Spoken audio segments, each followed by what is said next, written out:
The day began with a heaviness Mary could not explain.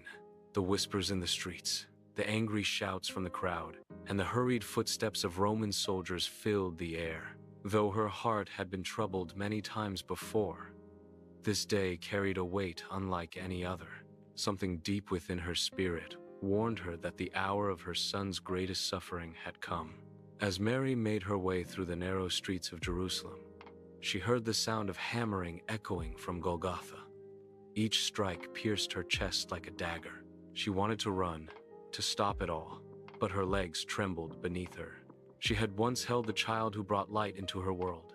Now, that same world seemed to collapse in darkness around her. She remembered the angel's words from long ago. "You will conceive and give birth to a son, and you will call his name Jesus." Back then, those words had filled her with awe and wonder. But Simeon, the old prophet in the temple, had also said, "A sword will pierce your own soul too." Now, she understood. The sword was real, invisible but sharp, cutting through every heartbeat. When she finally reached the hill, she saw him, her son, beaten beyond recognition, carrying the weight of the cross on his torn shoulders. The soldiers mocked him, the people jeered, and others wept in silence.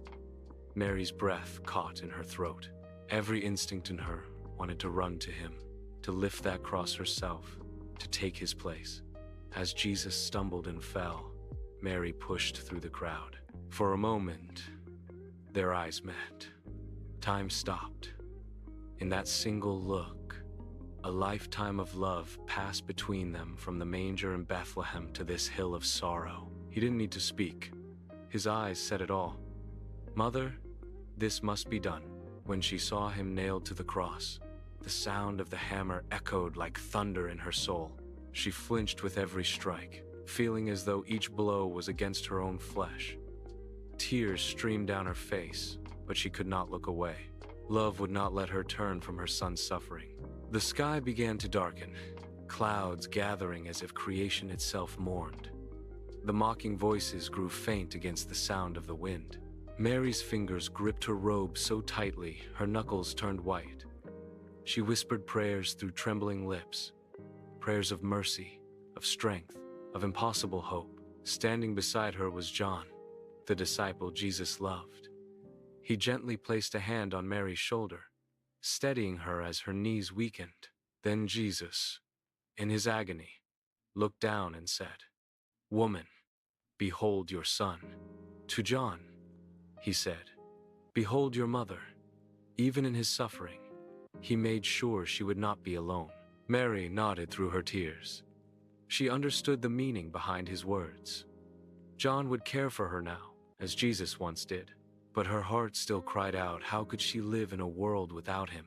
The one she nursed, the one she followed, the one she believed to be the promised Messiah, now dying before her eyes. When Jesus cried out, my God, why have you forsaken me?" Mary's breath caught again. She could not bear to hear that voice, the same voice that once called her mother, now filled with pain and isolation.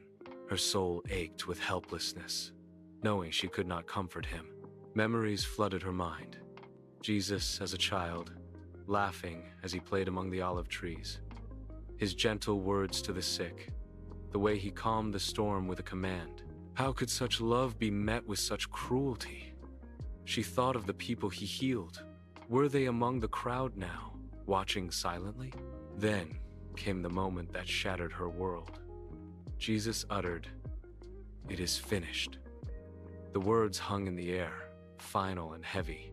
Mary's tears fell freely now, her sobs breaking through the silence as the earth quaked. The sky grew darker still, and the veil in the temple tore a divine sign that something greater than death had just occurred. Mary could not move for a long time. She felt numb, cold, empty. The crowd began to scatter, but she remained there, staring at the lifeless form of her son.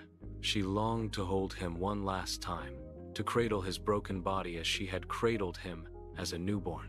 When the soldiers came to take him down, she stepped forward. Carefully, she received his body into her arms. The sight was unbearable.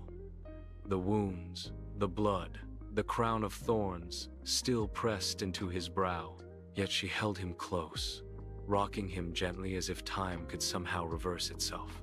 Mary did not wail loudly. Her grief was quiet, deep, and endless. She whispered through her tears, "My son, my savior, you were the light, and now the world feels dark." Yet, deep within, a spark of faith remained, the faint remembrance of his promise that he would rise again. As she helped prepare his body for burial, Mary's hands shook. Every movement felt sacred. She pressed her forehead to his cold hand and whispered a mother's final goodbye. But in her heart, she prayed, "Let this not be the end." That night, Mary could not sleep.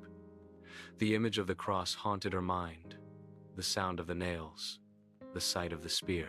Yeah, in the stillness of her grief, she felt something stirring, not in the world outside, but within her spirit, a quiet assurance that death could not conquer what God had ordained. On the third day, when word reached her that the tomb was empty, she could scarcely believe it. She ran with John and the other women, her heart pounding with both fear and hope. Could it be true? Could her son truly be alive, as he said? When she finally saw him alive, radiant and full of glory, the tears that fell from her eyes were no longer of sorrow but of overwhelming joy. The wounds were still there, yet they shone like marks of victory. Mary fell to her knees, overwhelmed by the sight of her risen son. From that day forward, Mary carried not only the memory of his suffering, but the triumph of his resurrection. The pain of the cross never left her, but it was now wrapped in divine purpose. She had watched love suffer, and then she watched love conquer death. And in her heart, she knew her son had truly fulfilled the promise spoken to her long ago. He was the savior of the world.